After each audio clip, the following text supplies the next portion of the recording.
Hello everyone, welcome আমার channel. দেখো আজকের এই ক্লাসে আমরা আরও কিছু গুরুত্বপূর্ণ বাংলা বাক্য খুব সহজভাবে ইংলিশে ট্রান্সলেট করার চেষ্টা করবো, যেগুলো ডেলি লাইফে আমরা ব্যবহার করি। দেখো এখানে বাক্যগুলো কি আছে। আমি অল্পকাল সেখানে ছিলাম, আমি তাকে অনেক দিন ধরে চিনি, গত 4 দিন যাবৎ সে জ্বরে ভুগছে, তার বইটি সম্প্রতি প্রকাশিত হয়েছে। এখানে দেখো আমরা প্রত্যেকটা বাক্যের ক্ষেত্রে আমরা সময় দেখতে পাচ্ছি, বিভিন্ন সময়ে কাজটা সম্পন্ন হয়েছে। এখানে দেখো একটা এক্সপ্রেশন, অন্যান্য ক্লাসে আমি কি করেছি না, একটা এক্সপ্রেশনে একটা গঠনে আমরা প্রচুর বাক্য তৈরি করেছি। জাস্ট এই যে সময়গুলো, প্রত্যেকটা বাক্য, এক একটা বাক্য থেকে আমরা অনেক বাক্য তৈরি করতে পারবো যদি এক একটা বাক্য আমরা বুঝে নিই। দেখো বাক্যগুলো এখানে, আমি অল্পকাল সেখানে ছিলাম। আমাদের মনে রাখতে হবে একটা যে সিম্পল বাক্য, একটা সাধারণ বাক্য যে আমরা যেভাবে গঠন করি, সেই বাক্যগুলোকে একইভাবে এই বাক্যগুলো গঠন করতে হবে। দেখো প্রথমে সাবজেক্ট আনতে হবে, তারপরে আমাদের ভার্ব আনতে হবে। যদি মেন ভার্ব না থাকে তাহলে আমরা হেল্পিং ভার্ব বা সাহায্যকারী ক্রিয়া মেন ভার্ব রূপে আমরা ধরবো। দেখো এই যে আমি অল্পকাল সেখানে ছিলাম, সবসময় একটু বেশি, আমরা যদি 100টা বাক্য দেখি, 100টা বাক্যের মধ্যে আমরা 80% বাক্যর শেষে আমরা দেখতে পারবো কি ভার্ব আছে। 80% বাক্য। তাহলে কি আমি অল্পকাল সেখানে ছিলাম, আমি সাবজেক্ট, ছিলাম এটা ভার্ব হিসাবে ধরব, ভার্ব, অবশ্যই ভার্ব।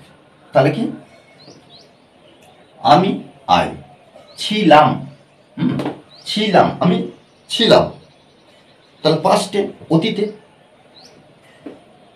আই ওয়াচ, ওয়াচ, ওয়াচটাকে কিন্তু আমরা এখানে মেন ভার্ব হিসেবে ধরছি। কেন মেন ভার্ব হিসেবে ধরছি? কারণ এখানে মেন ভার্ব নেই বলে। যখন বাক্যের মধ্যে মেন ভার্ব থাকবে না তখন আমরা হেল্পিং ভার্বকে মেন ভার্ব রূপে ধরব।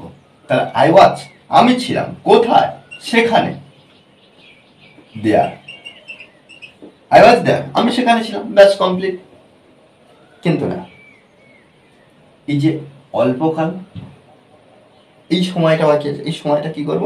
লাস্ট বসাবো। তাহলে আই ওয়াজ দেয়ার, আমি ছিলাম সেখানে, অল্পকাল অর্থাৎ অল্প সময়ের জন্য। তাহলে for a short time, okay, for a short time, অল্প সময়ের জন্য বা অল্পকাল, এইভাবে কিন্তু আমরা সময়গুলোকে লিখতে পারি। তারপরে বাক্য কি?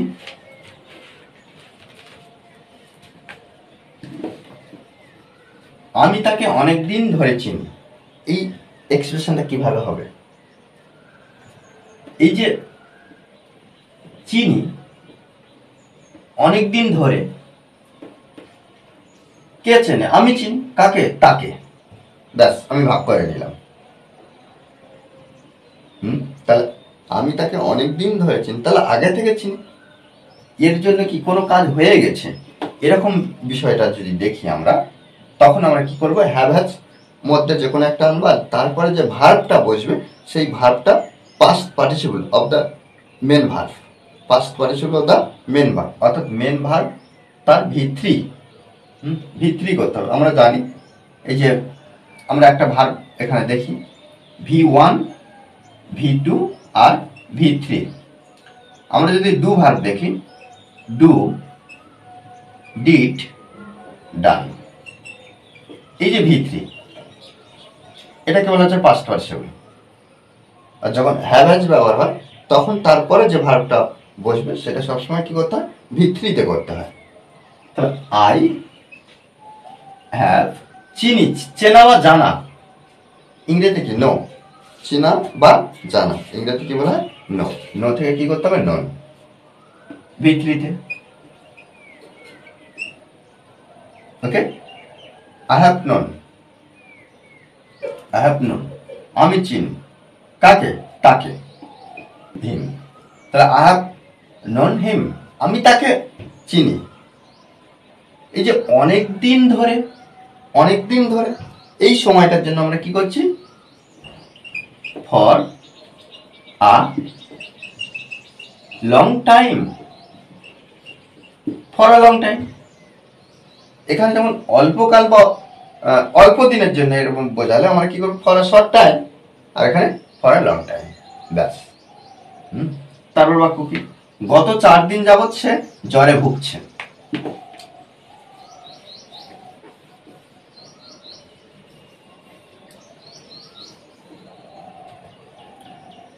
তাহলে গত 4 দিন যাবৎ সে জ্বরে ভুগছে, তাহলে এই যে সে জ্বরে ভুগছে, এটা তো আমরা এর মধ্যে মেন বিষয়গুলো দেখতে পাচ্ছি, কি সাবজেক্ট দেখতে পাচ্ছি। এই জ্বরে ভুগছে, তাহলে এখানে হি ব্যবহার করতে পারি বা সি ব্যবহার করতে পারি। এই যে জ্বরে ভুগছে, একটা অনেক সময় ধরে, গত 4 দিন যাবৎ, কোনো কাজ অনেক আগে থেকে শুরু হয়ে এখনো চলছে, এরকম বোঝালে আমরা কি করব না, প্রেজেন্ট পারফেক্ট কন্টিনিউয়াস ধরবো, প্রেজেন্ট পারফেক্ট কন্টিনিউয়াস ধরবো। সেক্ষেত্রে আমরা কি করছি, এই যে হি হ্যাজ বিন আর ভার্বের সঙ্গে আইন যুক্ত করতে হবে। প্রত্যেকবারে কি করবো, যখন কোনো কাজ কিছু সময় ধরে চলছে বা অনেক আগে থেকে শুরু হয়ে এখনো চলছে, এরকম বোঝালে আমরা হ্যাভেজের মধ্যে যে কোনো একটা আনবো, বিন যুক্ত করব, তারপরে যে ভার্বটা আসবে সেই ভার্বের সঙ্গে আইএনজি। তাহলে he has been suffering,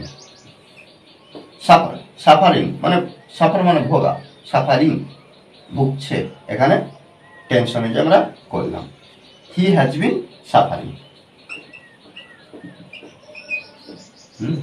he has been suffering. এখানে আমরা কিন্তু এই সাবজেক্ট অনুযায়ী এখানে হ্যাজ এনেছি, কখনো হ্যাভও হতে পারে।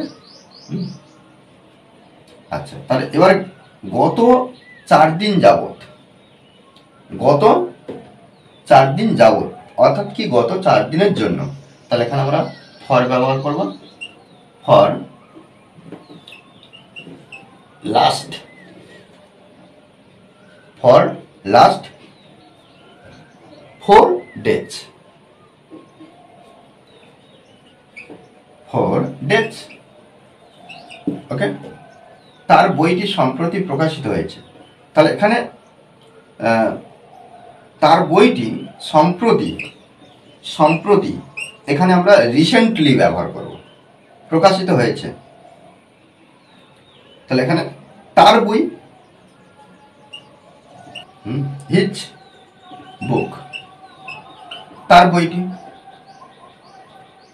এবারে সম্প্রতি লিখবো, রিসেন্টলি,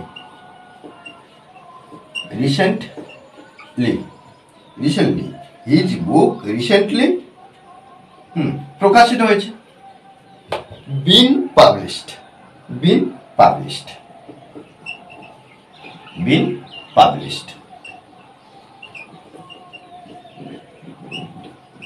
ওকে।